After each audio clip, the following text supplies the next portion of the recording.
Well, hello and welcome to opening day on the Almond. It's the, well, opening day for salmon and sea trout, not brown trout. That's not for another 6 weeks or so.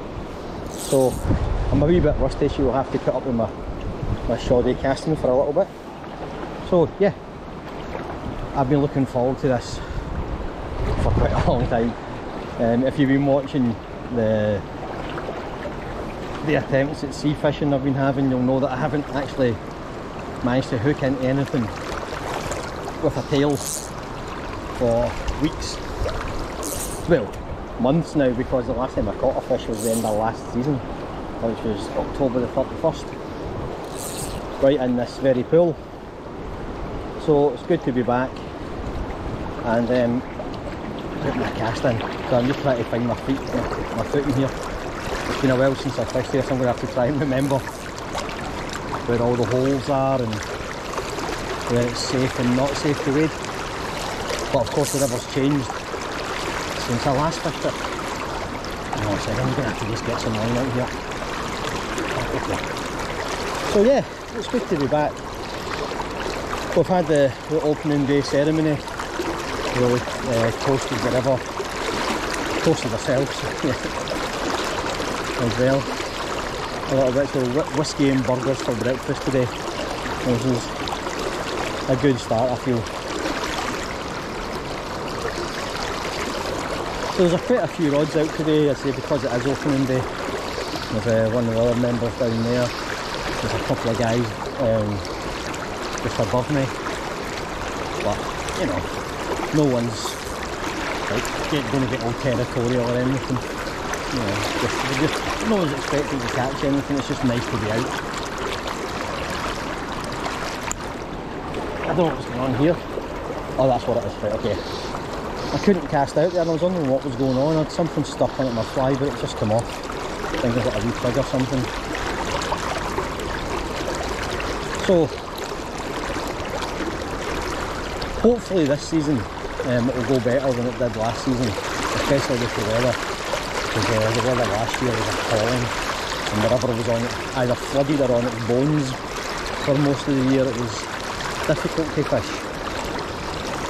It didn't stop me, but it made it frustrating sometimes. And that's not what I want from my fishing. I don't want to be frustrated and made angry, you know. I think that came across in some of the videos I made last year. You could see I was getting pissed off. Just, you know, a whole day out would result in 1 or 2 fish, if even that sometimes. You know, I did blank a few times, which is unusual for the river. Not unusual for me, but it's unusual for the river not to produce anything. So you know it's in trouble if you're not catching anything at all. But that was last year, so I don't want to dwell on that. This is a new year and new opportunities to not catch anything, I suppose. But you can see down here ahead of me is a little island which has been battered by the floods. That's been completely destroyed at the front there.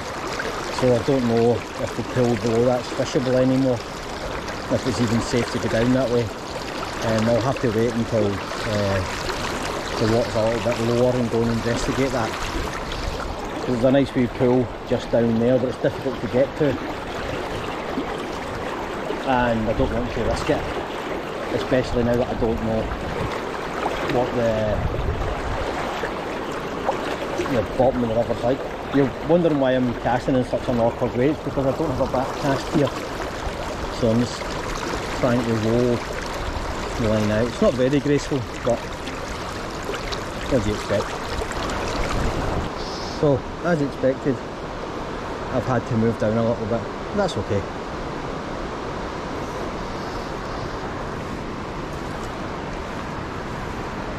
So all I'm going to do here is just cast upstream a little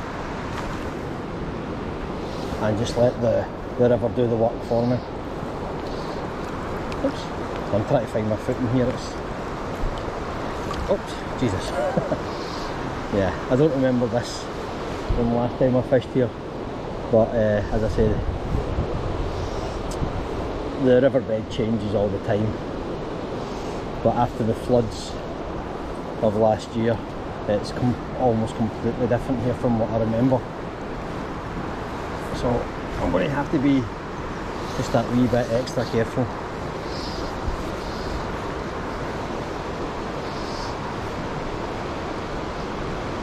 So what was I saying before? So I've got plans for this year, for the river here. It'll be my usual, come out and do, you know, my summer evening trout fishing and early morning salmon and sea trout blanking. But because last year I said I had plans for different rivers, but the weather was so unpredictable. The water was either too high, too low, it was too coloured, it was too fast and so on the Tweed and the Tay and the Niff and the Teeth and all these places. None of that really came to fruition, unfortunately. But